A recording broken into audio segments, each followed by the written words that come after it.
Halo semua, apa kabar? Semoga kita dalam keadaan sehat ya. Yang terhormat kepada dosen pengampu, Ibu Dr. Opi Novianti, SEMBA, pada mata kuliah Ekonomi Mikro. Nah, sebelum kita ngobrol-ngobrol tentang sewa, bunga, dan keuntungan, aku ingin menyapa teman-teman aku dulu ya. Di sini sudah ada teman aku yang bernama Anissa Dera. Halo Anissa. Halo Nit, Apa kabar Anissa? Alhamdulillah baik nih. Kamu apa kabar? Alhamdulillah baik nih. Oke deh, kayaknya kita berdua ini sudah siap nih. Kita mulai aja ya. Tadi kan sudah ada tayangan presentasi sewa, bunga, dan keuntungan. Nah, sebelum kita membahas lebih lanjut, aku pengen nanya ke kamu nih, Nis. Kamu suka kopi nggak, Nis? Iya Nit, aku suka sama kopi. Kopi itu menjadi menu wajib yang aku minum kalau aku lagi nongkrong sama teman-teman aku Nit. Iya, Nis. Aku juga suka banget sama kopi. Tapi aku mau nanya ke kamu nih, Nis. Kamu biasanya beli di coffee shop merek apa ya, Nis? Aku biasanya berkunjung ke kopi kenangan karena kopi kenangan memiliki beragam menu yang unik dan enak yang ditawarkan Nit. Iya nih, jadi tidak heran ya kopi kenangan memiliki banyak pelanggan karena menunya yang enak dan unik. Oke nih, nanti kita lanjut lagi bahas tentang kopi kenangan. Kita langsung masuk aja ke materi ya. Aku mau nanya ke kamu nih, Nis. Pengertian sewa ekonomi itu apa sih, Nis? Pengertiannya pada dasarnya sewa ekonomi dapat diartikan sebagai harga yang dibayar ke atas penggunaan tanah dan faktor produksi lainnya nih yang jumlah penawarannya tidak dapat ditambah. Dan menurut para ahli ekonomi mendefinisikan sewa ekonomi adalah bagian pembayaran ke atas sesuatu faktor produksi yang melebihi dari pendapat yang diterimanya dan pilihan pekerjaan lainnya yang terbaik yang mungkin dilakukannya. Itu nih. Terus tanah dan sewa ekonomi itu apa sih, Nis? Tanah merupakan faktor produksi yang jumlahnya tidak dapat diubah, yaitu jumlahnya tidak dapat ditambah atau dikurangi nih. Yang dapat dilakukan adalah memperbaiki mutu dari tanah yang tersedia, yang misalnya menyediakan irigasi, yang baik tanah-tanah yang digunakan untuk persawahan, dan membuat proyek-proyek mencegah banjir di tanah yang sering digenang air nih. Sebagai akibat dari sifat penawaran tanah seperti yang dinyatakan ini di dalam analisis ekonomi kurva penawaran tanah bersifat tidak sempurna nih. Iya nih, sewa tanah juga suatu surplus. Dipandang dari sudut penawarannya, tanah adalah sangat berbeda dengan faktor-faktor produksi yang lainnya. Ia merupakan satu-satunya faktor produksi yang tidak dapat berubah penawarannya. Tenaga kerja akan selalu bertambah, begitu juga dengan modal dan keahlian keusahawanan. Juga dibandingkan harta lainnya, seperti misalnya rumah, bangunan, perkantoran, dan bangunan pertokoan, terdapat perbedaan seperti yang dijelaskan tersebut. Harta-harta tetap yang belakangan dinyatakan ini juga jumlahnya dapat ditambah. Gitu nih. Iya nih, contohnya kopi kenangan itu. Kopi kenangan kan memiliki banyak cabang di Indonesia. Ada 1.750 gerai kopi kenangan di Indonesia nih. Dan pasti mereka membutuhkan tempat seperti ruko atau bangunan untuk menjual minuman mereka. Dan juga kopi kenangan membutuhkan tenaga kerja yang sangat banyak nih. Jumlah karyawan kopi kenangan ada sekitar 25.000 karyawan nih. Wah, kopi kenangan turut meramaikan pasar kopi kekinian di Indonesia. Kopi kenangan mampu menjual sebanyak 2 juta cup per bulan dan kondisi penjualan berbeda-beda antara di mall dan di perkantoran. Kopi kenangan dianggap sukses mengisi jeruk kesenjangan harga antara kopi mahal bertaraf retail internasional dan kopi instan kemasan yang disajikan di warung-warung kopi. Dan rata-rata harga kopi kenangan sebesar 20.000 per cupnya nih. Iya nih, kopi kenangan adalah bisnis yang oke banget loh. Oke. Kita lanjut ke materi kita. Ya nih, sekarang aku ingin nanya ke kamu nih, Nit. Modal dan suku bunga itu apa sih, Nit? Gini nih, pembayaran ke atas modal yang dipinjam dari pihak lain dinamakan bunga. Ia biasanya dinyatakan sebagai persentase dari modal yang dipinjam. seperti misalnya 10%, 12%, 15%. Nah, bunga yang dinyatakan sebagai persentase dari modal dinamakan suku bunga. Pada umumnya, persentase yang dinyatakan menunjukkan suku bunga dari sejumlah modal di dalam 1 tahun.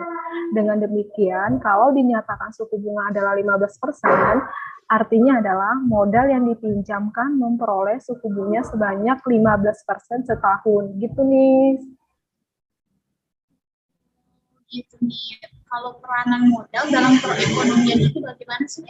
Di dalam perekonomian yang modern, sekarang perusahaan-perusahaan harus terus berusaha memperbaiki teknik memproduksinya supaya tetap dapat mempertahankan daya persaingannya dan menjamin kelangsungan hidup usahanya. Untuk menjamin agar teknik memproduksinya tetap mengalami kemajuan dan tetap dapat bersaing dengan perusahaan lain, investasi atau penanaman modal harus selalu dilakukan oleh perusahaan-perusahaan nih. Investasi atau penanaman modal itu adalah pengeluaran sektor perusahaan untuk membeli atau memperoleh barang-barang modal yang baru, yang lebih modern, atau menggantikan barang-barang modal lama yang sudah tidak dapat digunakan lagi atau yang sudah usang nih. Oh gitu nih. Terus penanaman modal pada pengusaha kan membutuhkan dana. Terus dananya dari mana sih, Mir? Ada kalanya dana itu bersumber dari tabungan perusahaan, yaitu dana yang diperoleh dari keuntungan yang tidak dibagikan. Di samping itu juga banyak pula perusahaan yang memperoleh dana tersebut dari meminjam dari pihak lain, Nis.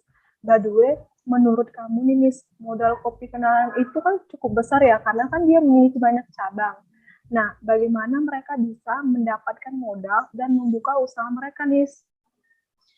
Aku membaca di internet bahwa kopi kenangan berawal dari modal hasil patungan bersama rekannya dan terkumpul sebesar 150 juta nih. Akhirnya, ia mencoba membuka gerai pertama kopi kenangan yang berlokasi di Kuningan, Jakarta Selatan. Dengan menu andalannya yaitu kopi kenangan Bantan nih. Di mana ia baru menemukan resep tersebut semalam sebelum pembukaan gerai pertamanya. Bermodal keberanian dari Edward Tirtantara sebagai pemilik kopi kenangan. Akhirnya membuahkan hasil. Di hasil pertama, kopi kenangan bisa menjual 700 gelas. Wah. Berkat penjualan online melalui ojek sehingga mulai dikenal oleh masyarakat nih. Dalam kurun waktu 3 bulan, Edward sudah bisa balik modal dari gerai pertama. Lalu kemudian ia membuka gerai kedua yang pendapatannya bisa menutupi modal hanya dalam waktu 4 bulan saja loh nih. Pada tahun 2018, bisnis ini mendapatkan suntikan dana dari Apla JWC Ventures sebesar 112 miliar. 1 tahun setelahnya, mendapatkan aliran dana sebesar 288 miliar dari Sway India dan perusahaan dari River Jazz memberikan dana sebesar 280 miliar. Wah, oh gitu nih. Wah, keren banget ya, banyak dana yang dapat dana yang dari apa perusahaan-perusahaan luar di perusahaan-perusahaan luar ya. Oh, mantep banget tuh kopi kenangan. nih. Oke. Aku mau nanya ke kamu lagi nih, Nis. Terus keuntungan itu apa sih? Keuntungan apabila hasil penjualan yang diperoleh dikurangi dengan biaya-biaya tersebut nilainya adalah positif dan diperolehkan keuntungan. Ditinjau dari sudut pandang adalah perbedaan nilai yang hasil penjualan yang diperoleh dengan suatu biaya yang dikeluarkan. Dan dalam teori ekonomi, definisi dipandang terlalu luas karena mempertimbangkan biaya tersembunyi, yaitu biaya produksi yang tidak dibayar dengan uang, tetapi perlu dipandang sebagian bagian dari biaya produksi. Oh, menurut kamu, Ninis, bagaimana sih kopi kenangan memperoleh keuntungan dan bagaimana strategi kesuksesan kopi kenangan itu, Nis? Strategi kesuksesan kopi kenangan yang pertama, namanya yang simple dan kemudian contohnya kopi kenangan. Yang kedua, manfaat kecanggihan teknologi. Kecanggihan teknologi untuk mengembangkan jaringan bisnis, salah satu dengan dilakukan adalah dengan mendaftarkan bisnis di aplikasi online delivery seperti GoFood.